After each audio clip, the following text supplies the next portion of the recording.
ഗുണം ചെയ്തവർക്കെതിരായി തിരിഞ്ഞാൽ പിന്നെ നീ നന്ദി കെട്ടവനായി മറിഞ്ഞതു തന്നെ.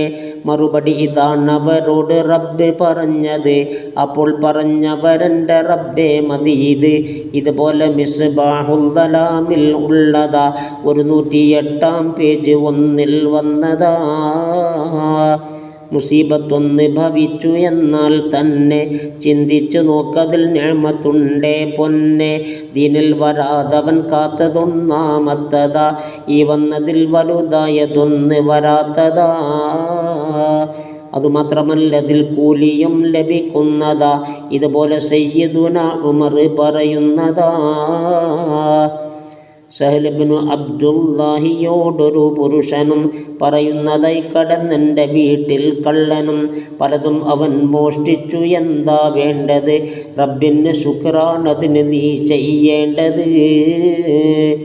ഇബ്ലീസ് കൽബിൽ കയറി ഈമാൻ മോഷണം നടക്കാഞ്ഞതിൽ നിനക്കെത്ര ഗുണമുണ്ടെന്നറിയണം. മറുപടി പറഞ്ഞത് പോലെ നോക്കി ഹിയായില 95 പേജ് ഭാഗം 4. മുൻപല്ലുകൾക്കും കേടുവന്നത് നഷ്ടമായി.